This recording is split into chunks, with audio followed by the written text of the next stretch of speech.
আমার দুঃখের বিষয় হলো পরবর্তীতে তাদের নামে যুদ্ধ অপরাধের অভিযোগে মানবতাবিরোধী অপরাধ মামলা যুক্ত করা হয়েছে, যা সম্পূর্ণ মিথ্যা ও ভিত্তিহীন। আমি নকলা উপজেলা কমান্ডের দায়িত্ব পালনকালে 28/3/2017 তারিখে 1971 সালে মহান মুক্তিযুদ্ধের সময় পাকিস্তানি হানাদার বাহিনী ও তাদের সহযোগীদের বিষয়ে সংশ্লিষ্ট কর্তৃপক্ষকে তথ্য প্রদান করি।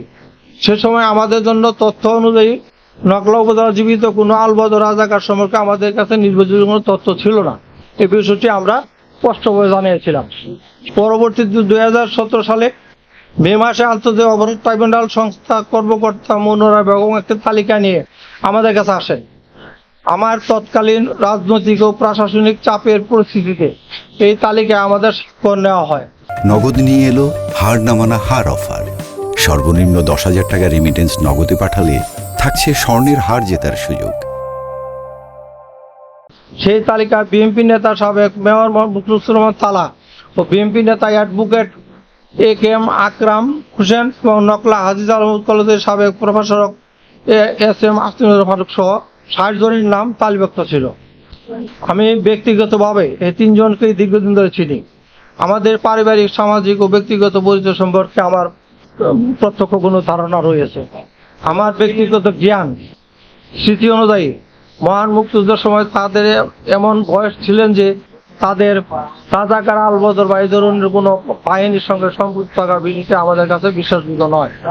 সে সময় তাদের বয়স অবস্থান বিবেচনা করলেও এই ধরনের অভিযোগের বিষয়ে আমাদের গুরুত্ব আপত্তি রয়েছে। আমি এই 60 জনের এই তালিকা সত্যতার কোনো ভিত্তি নেই।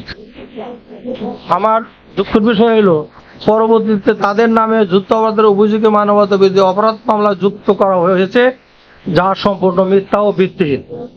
বর্তমানে ওনারা 3 জনই উক্ত মামলায় যাবজ্জীবন কারাদণ্ড কারাগারে বন্দী আছেন, যার ফলে তাদের সামাজিক মর্যাদা, পারিবারিক জীবন ও ব্যক্তিগত জীবনে দীর্ঘমেয়াদী ক্ষতির সৃষ্টি হয়েছে। আমি একজন মুক্তিযোদ্ধা হিসাবে স্পষ্টভাবে বলতে চাই, মহান মুক্তিযুদ্ধের চেতনা কখনোই নিরাপদ কোনো ব্যক্তিকে রাজনৈতিক পরিষেবা মতাদর্শের কারণে হয়রানি করার শিক্ষা দেয় না। মুক্তিযুদ্ধের প্রকৃত ইতিহাস ও অপরাধীদের চিহ্নিত করার পাশাপাশি নিরপরাধ মানুষের ন্যায় বিচার নিশ্চিত করার কারো আমাদের দায়িত্ব। আমি আরো বলতে চাই, আমার এই বক্তব্য কোনো রাজনৈতিক স্বার্থে নয়, বরং আমি ব্যক্তিগতভাবে তাদের চিনি এবং বিষয়গুলো সম্পর্কে আমার প্রত্যক্ষ জ্ঞান ও অভিজ্ঞতা রয়েছে। সেই সত্যটি দায়িত্বশীল নাগরিক ও একজন মুক্তিযোদ্ধা হিসাবে তুলে ধরেছি। আমরা চাই মুক্তিযুদ্ধের ইতিহাসের মর্যাদা অক্ষুণ্ণ থাকুক, প্রকৃত অপরাধীরা চিহ্নিত বিচারের আওতায় আসুক। একই সঙ্গে কোনো অপরাধী মানুষ যেন মিথ্যা রাজনৈতিক উদ্দেশ্যে প্রমাণিত অভিযোগের শিকার না হয়।